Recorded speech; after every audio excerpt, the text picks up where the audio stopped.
simultaneous stimulation and separate stimulation. In occlusion, when we stimulate separate, there is 10 and 10, but when do the simultaneous stimulation, n plus 10 is less than 20, 15, that is the occlusion.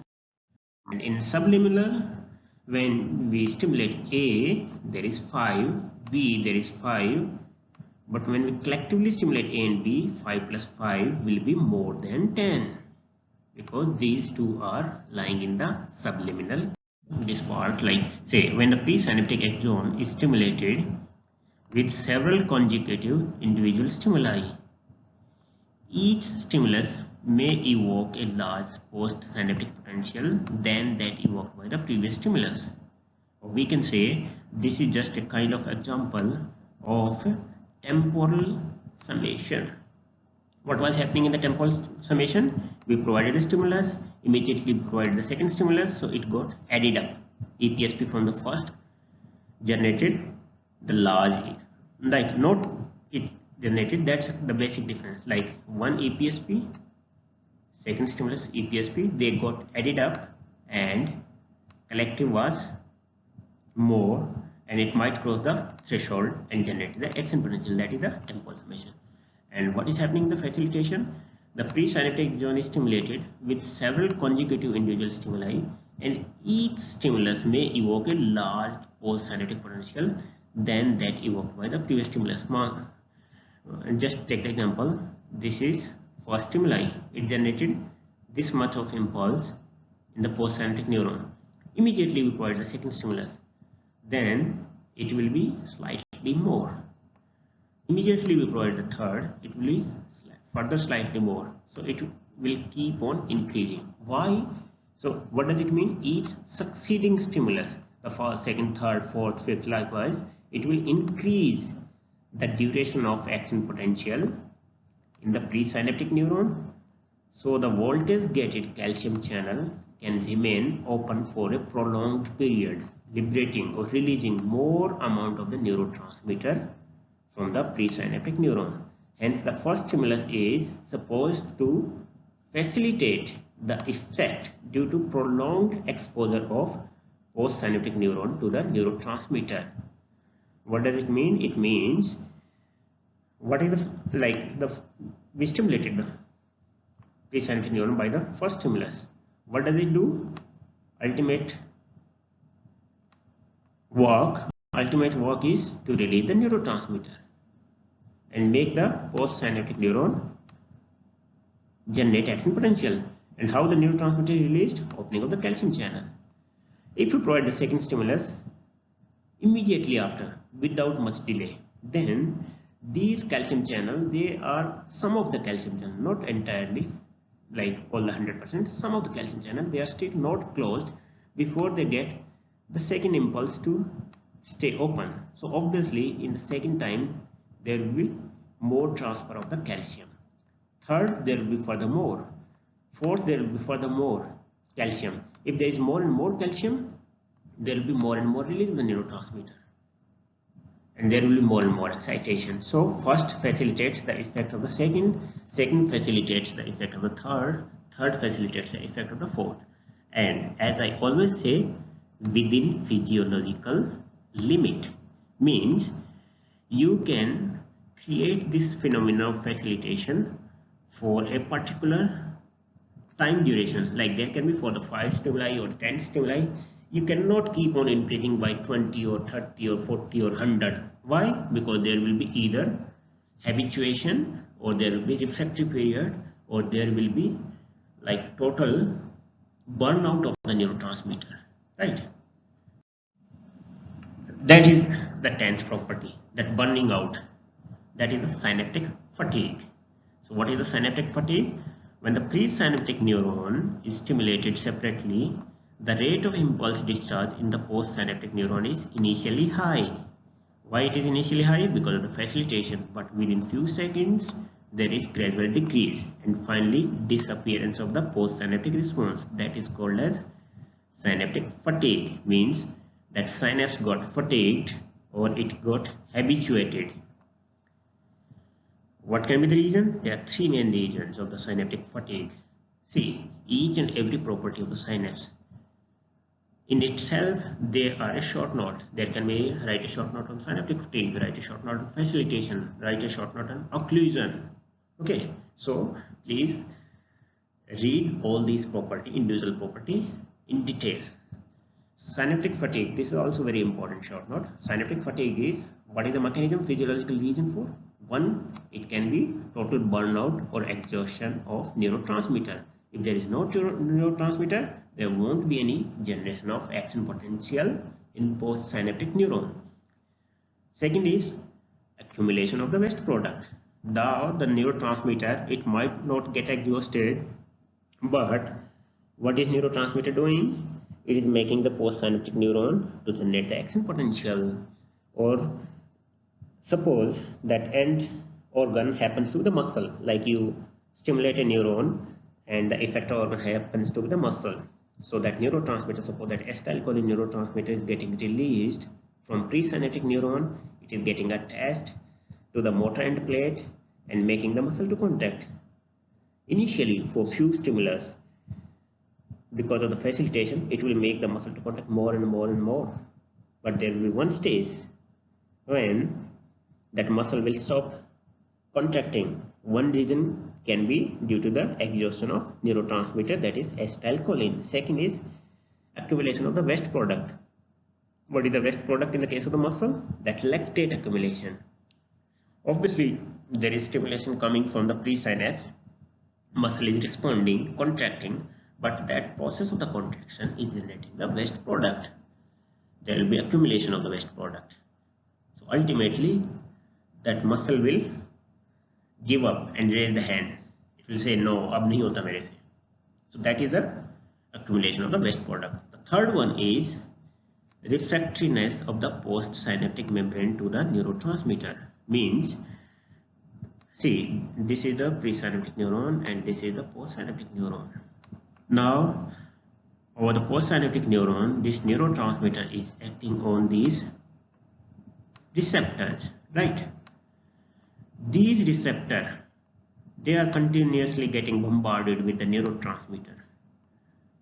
At one stage, they will reach a stage when they will become refractory. There will be the refractory. There is a refractory period for everybody, whether it is the receptor or the nerve or the muscle or anything. Okay, so they will become refractory to the neurotransmitter. So these are the reasons of the synaptic fatigue. Now coming to the synaptic plasticity.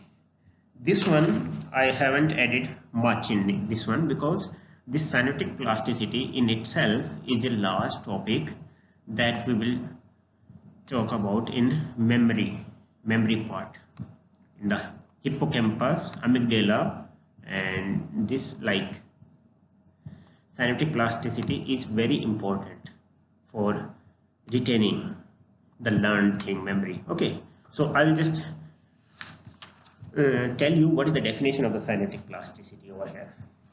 What is the meaning of plasticity? Plasticity means pliable. It refers, plasticity means capability of being easily modulated or changed. Like जैसे अपना plastic होता है, plastic को you can mold it in any way. Okay, so the synaptic transmission, it can be, what does synaptic plasticity means? Means synaptic transmission can be either increased or decreased. Means it can be molded on the basis of past experience. And these changes in the synaptic transmission can occur due to alteration either at the presynaptic neuron or the postsynaptic neuron. Means, say if this is a presynaptic neuron, this is a postsynaptic neuron, a particular person has got the experience of a particular stimulus, so it can increase the response or decrease the response, how the postsynaptic neuron reacts to it, depending on changes either happening at the presynapse or the postsynaptic neuron. So there are like multiple, I'll just tell you the name. There is no need to go into detail of the synaptic plasticity at present. Like post-tetanic potentiation is there, then there is long-term potentiation, then there is long-term depression, sensitization. Okay, and habituation also happens to be one of the synaptic plasticity. So we will leave this synaptic plasticity part over here. To the next one. This is just an example of synaptic plasticity. Just slide from this. Reciprocal inhibition means it is stimulating the flexor one, but it is inhibiting reciprocally, means opposite direction, opposite thing. It is inhibiting the opposite one. Now the after discharge is a single instantaneous input results into sustained output signals. There is one condition where there will be generation or stimulation of a presynaptic neuron. Presynaptic neuron happened, okay, and there was supposed to happening of generation of action potential in the postsynaptic neuron. There was only one stimulus. It generated, but what does this postsynaptic neuron do? It keep on generating action potential for a prolonged duration. This process is called as kiss and run. Like this one came over here, it released the neurotransmitter, it generated the action potential in the postsynaptic neuron. Ideally, it was supposed to end up over here, but instead of stopping over here, it's kind of like we are talking about the pendulum. You just disturb this pendulum only one time. What will happen to the pendulum? Pendulum will keep on going to and fro for multiple times. That is called as after discharge. That also happens in few of the synapses. Now the last one is effect of hypoxia and acidosis. Like what is the effect of less oxygen supply or accumulation of hydrogen ion? CNS neurons, they cannot sustain oxygen deficiency, and synaptic transmission is particularly, even in the CNS, the synaptic transmission is particularly vulnerable to the effect of acidosis and hypoxia. This may explain why the first site of the fatigue of the synaptic chain is located in the brain. Like you will also do one experiment in experimental physiology, fatigue, generation of the fatigue, and there is like, what is the first site of the fatigue? First site of the fatigue is brain. Then afterwards there will be fatigue generation at the neuromuscular junction or muscle end plate. So whether this is the hypoxia or acidosis, like you people, there is also the respiratory classes are going on in the physiology by the different teacher. So whether this is the hypoxia or acidosis, what does it mean? Like if there is a less oxygen supply, there is hypoxia, and if there is less blood like circulation from this one effector organ to the lungs, means there is less flow of the blood, then what will happen? There will be accumulation of the carbon dioxide, or you can say there is decreased respiration. Forget about this thing. I'll just try to give an example. Like say if there is reduced respiratory rate, what will it do? First, there is reduced inspiration, so obviously there will be less oxygen supply. In a general term, very generic form, I am telling you, there will be less oxygen supply. Second, if there is less respiratory rate, means expiration is also slowed down, so there will be accumulation of the carbon dioxide. If this carbon dioxide gets accumulated, what will happen? It will get combined with water to form H2CO3, and then that H2CO3 will get dissociated into H plus and bicarbonate. So this H plus will circulate freely and it will generate the acidosis. So there will be reduced oxygen supply due to reduced respiratory rate and more hydrogen ion acidosis. So whether the hypoxia or acidosis, in both the condition, there will be generation of the fatigue. So that's all for today's class.